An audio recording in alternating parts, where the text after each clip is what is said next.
कि ये तो समझ में नहीं आ रहा मेरे को कि आपने चुनाव लड़ा, अपने चेहरे पर लड़ा, वोट बटोर लिए, जनता ने आपको चुनकर भेजा, अब आप विड्रॉ कर रहे हैं, किसके दबाव में कर रहे हैं, क्या इच्छा से कर रहे हैं या मन मार के कर रहे हैं, इनका कुछ पता नहीं। और नीतीश जी ने वैसे भी कई बार बहुत बार अपना मन बदला है, कभी इस पाले में कभी उस पाले में।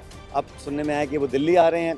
बिहार की राजनीति में अब एक ऐसे युग का अंत होने जा रहा है जिसने पिछले 2 दशकों से सत्ता की धुरी को अपने इर्द गिर्द घुमाया।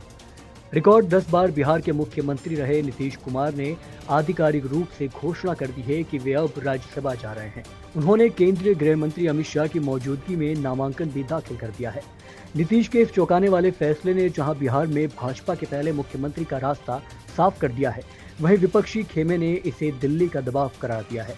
ऐसे में उनके इस फैसले को लेकर राजस्थान में दिग्गज नेता सचिन पायलट ने बड़ा बयान दिया है, जिसकी हर तरफ चर्चा है। ऐसे में आइए जानते हैं कि आखिर उन्होंने ऐसा क्या कहा। कि ये तो समझ में नहीं आ रहा मेरे को कि आपने चुनाव लड़ा, अपने चेहरे पर लड़ा, वोट बटोर लिए, जनता ने आपको चुनकर भेजा, अब आप विड्रॉ कर रहे हैं, किसके दबाव में कर रहे हैं, क्या इच्छा से कर रहे हैं या मन मार के कर रहे हैं, इनका कुछ पता नहीं। और नीतीश जी ने वैसे भी कई बार बहुत बार अपना मन बदला है, कभी इस पाले में कभी उस पाले में।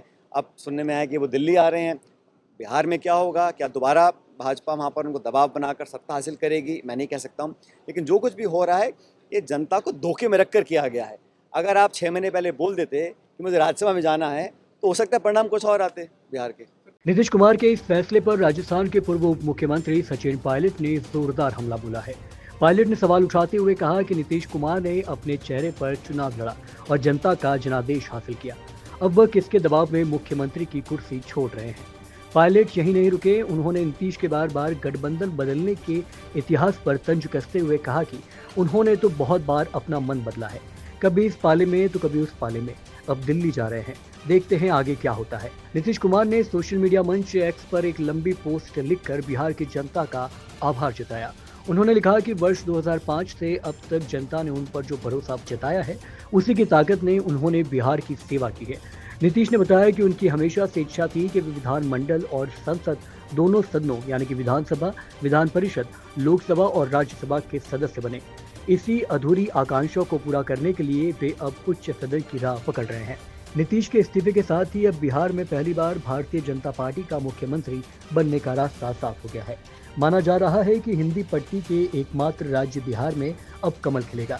हालांकि जेडीयू के भीतर इस फैसले को लेकर भारी नाराजगी है। मुख्यमंत्री आवास के बाहर बड़ी संख्या में कार्यकर्ता प्रदर्शन कर रहे हैं। पार्टी के वरिष्ठ नेताओं का मानना है कि नीतीश को मुख्यमंत्री बने रहना चाहिए था। इस सियासी घटनाक्रम के बीच नीतीश कुमार के पुत्र निशांत कुमार की सक्रिय राजनीति में एंट्री ने भी चर्चाएं तेज कर दी है। कयास लगाए जा रहे हैं कि इंजीनियरिंग स्नातक निशांत को नई सरकार में उप मुख्यमंत्री बनाया जा सकता है। इधर राजद नेता मनोज झा ने आरोप लगाया कि नीतीश का ये फैसला खुद का नहीं है, बल्कि दिल्ली का स्क्रिप्ट है, जैसे वो फॉलो कर रहे हैं। नमस्कार।